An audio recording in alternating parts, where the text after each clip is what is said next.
Hey guys, so we're finally here with the Awakening update. It's something that everybody's been waiting for, and again, the BDO devs have pretty much outdone themselves with another great patch. So just going to have a quick look through the patch notes and go over a couple of things. Now I'm going to skip through the main thing, which is the fact that Awakening has hit the game. So this is going to completely change the way that classes play. I'm not going to go over all the different skills that classes get. That's something that will be just down to you to have a look at, obviously, with whichever class you play. But the start of the patch notes does give a brief overview of each one of the skills that you're going to get and what they do essentially. However, to see the damage modifiers and the interactions in game is going to be where you want to have a look for those. So we'll skip past this bit and get down to the other stuff. So one of the not so interesting things is the hunting life skills been put into the game. It's not something I've ever done, it's not something I'm ever going to do. It, for me at least, is incredibly boring. However, for people that want to go out there and life skill, this is definitely something that's going to be of interest for you. It adds something a little bit more interactive to go out there and do. There's plenty of things to hunt, and there's a lot of different things that you're able to do. You can also check out the user manual on the website itself. But more importantly is the black market has been added. So the black market adds a vendor to the city. So Patricio, or however you want to spell his name, will spawn at night between 10 PM and 7 AM server time. So keep an eye on your clock. Now it costs 50 energy per reroll. However, the night vendor has some of the best items in the game, so it has chances to drop boss armor as well. You do have to buy them, and the prices do range from anywhere between 50% of the item cost all the way up to 300% of the item cost. So things can be a little bit costly. Make sure you have the money on you, or at least readily available. The reason for this is you can put an item on hold for 15 minutes, however you do need to go and buy that. This is going to be one of the main uses for your alt's energy if you're not using it for gathering, and as I said, it does give some great items. So for example, Beg's gloves are available, which is an item that everybody wants to try and get their hands on. However, it is a low percentage. You're looking at around, I think it's 0.5% chance, which is still better than your chances of actually getting it from a bundle or Beg himself. But you are going to have to buy them as well. So Patricio actually spawns in pretty much every city. So we've got him in Velia in the top hut, Heidel in top of the warehouse. In Calfian, he sits in a bush just outside this building. I've never seen him in Altanova, but I know he does sit in a building in Altanova himself. So worth having a look at. It's 50 energy, like I said, to reroll, so if you are prepared for this, you'll probably have some energy potions already. You can use them once every 10 minutes, but more importantly, you should have all of your alts with full energy today, ready to go if you're looking to get any specific items. If nothing else, other than the boss items, there are just convenience things, sharps bundles, which are going to be great for enhancing your weapon now that the Awakening weapons are in the game. And again, in future, once we get access to the Dandelion weapons, those will also be on the vendor. And they actually have a reasonably decent drop rate, or a reasonably decent spawn rate at least, to be in his inventory. So that's going to be one of the main sources for a lot of people of getting hold of this, especially if your look on bosses like Karanda it just isn't really that good. And next up we have Imperial Delivery. So Imperial Delivery is pretty significant for a lot of people. It's going to change the economy. It's really going to change things up. So Imperial Delivery is a really great way of making money from alchemy and from cooking. It's going to allow you to box up or create specific items and then box them together and hand them in. So you're going to be able to hand these in at a guaranteed price. So you're always going to get the 250% price. So you're always going to get 250% of the actual cost. Now the thing with this is you are limited to half of your CP in hand-ins. So for example, if you have 200 CP, you'll be able to do 100 hand-ins in a day. Now these hand-ins are server-wide, so they are shared by everybody on the server. You can switch servers, however there should be a 10-minute debuff that stops you from trading or handing in these items to the vendor until 10 minutes after you've logged onto that server. So keep that in mind, that you're going to want to do your hand-ins as quickly as you can, or at least diversify so that you have multiple options. You're not going to be able to just massively stock up on one item and hope to sell that all the time. And also the various crates that you can make are going to vary depending on your skill. So there'll be apprentice, professional, artisan and master versions, and they'll be skilled as well, obviously. So definitely have a look at Imperial Delivery. There'll be a whole new menu inside the crafting screen that allows you to combine X amount of whatever completed item into a crate. So for example, there's things like the base water and crafting reagent for alchemy. You can combine a crate of something like 20 of each of those and hand that in for around 150,000 silver. So the money can be great, but it can be costly, and it's something that you do need to factor into your profit and loss if you are life skilling. Alongside the Imperial Delivery, they've also added the Desert debuff. So this is great for people who have been stocking up on their trading and have leveled up their trade level. So if you've got a whole host of crates ready to go and you're looking at doing that lovely run from Trent all the way through to Valencia, you're going to be in for a huge amount of income today. As always, if you are late to the party on this one, make sure you do read up on the trading. It's not necessarily as profitable as everybody says it is, and it is something that you needed to have prepped for and planned for previously. If you are only just getting into this now, it's going to take you a long time to get to the point where you're able to produce the crates to a level that's going to actually make you money. So make sure that you do have a look at that. With the Desert trading buff, it's going to be a huge increase to the income there. So definitely worth looking at. Next, we've got the mysterious accessories. So again, these have been added to the blacksmith's inventories. These aren't anything massively special. They're going to give you a random accessory. So it ranges from green right the way up to yellow. So there is an equal chance of getting a crescent ring as there is of getting a talus ring or anything else there. So there's nothing special about this. You essentially just trade some extra silver for a chance at picking up some accessories. They're not expensive. You can pick these up if you want to, but overall there's probably better uses for your money. That being said, if you get really lucky, you could essentially turn 60,000 into a basilisk belt and end up with 100 million from it. So for those people that like to gamble, that's going to be something that's worth having a look at, and it wouldn't surprise me if people are getting incredibly lucky with these and then end up going on a dry spell and shelling out absolutely millions and coming away with nothing.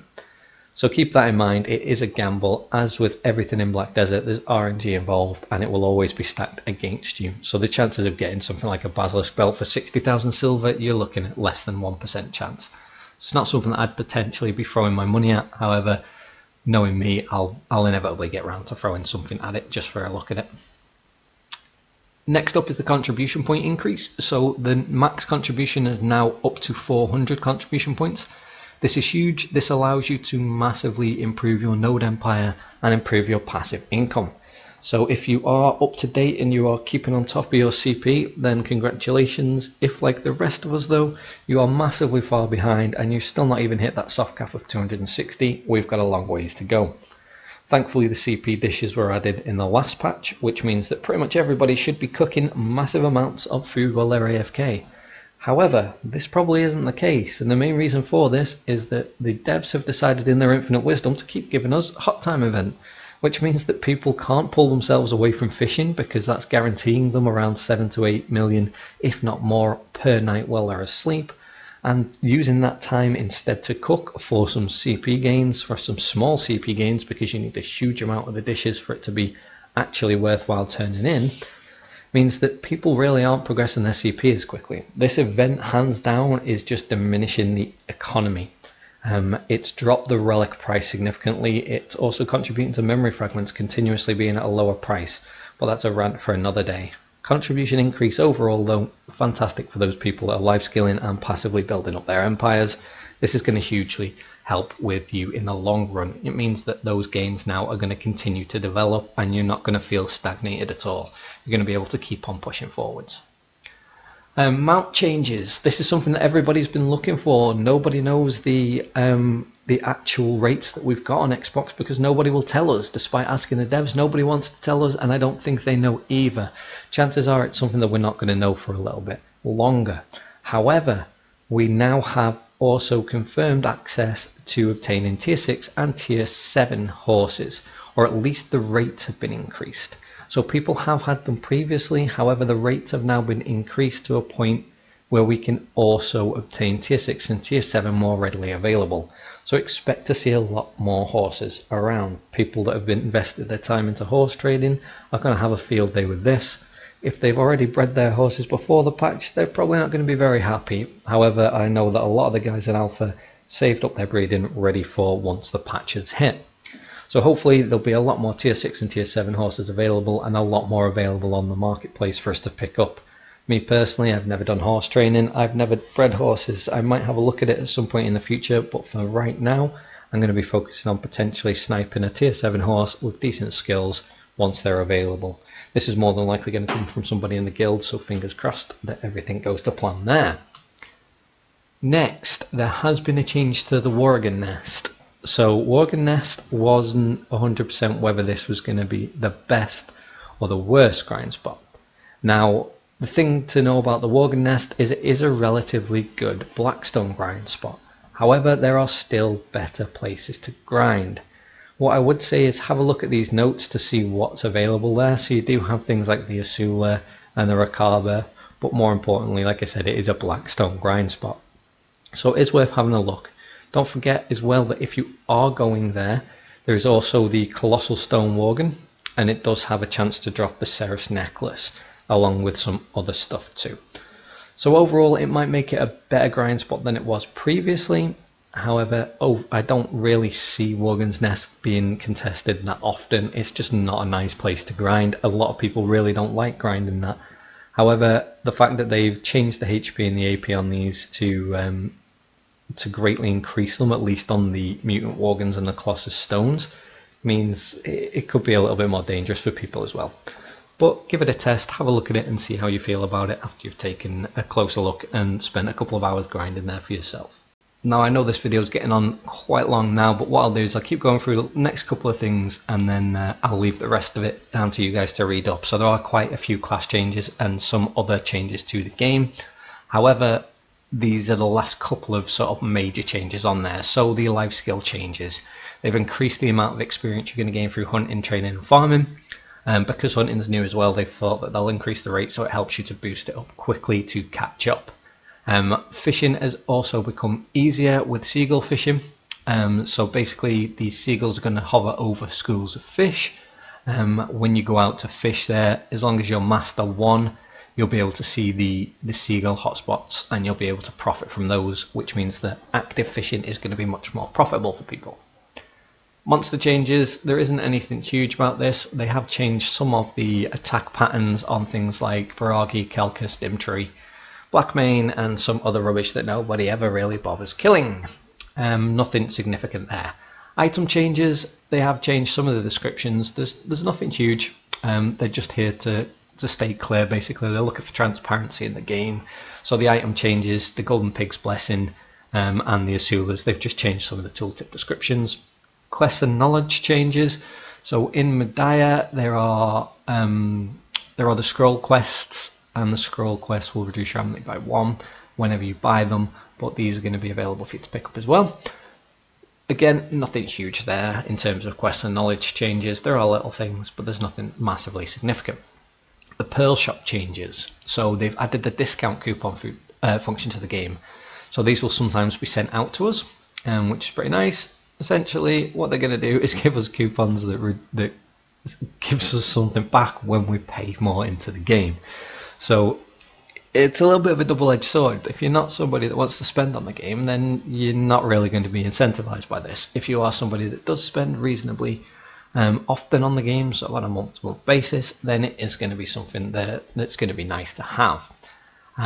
It's also worth pointing out that they're removing the Rookie and the Premium Rookie pack. Now, out of these two, the Premium Rookie was pretty much the only one with the real value in it.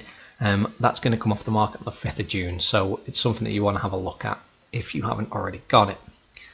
Now, other than that, there's nothing really massively to go over. Like I said, there are a lot of general character changes, so there's changes to animation, there's changes to skills, there are a couple of changes to the classes themselves, some quality of life changes. There's nothing massively significant except for potentially the Berserker's Headbutt combo, which isn't going to be as prolific or as strong as it was at all.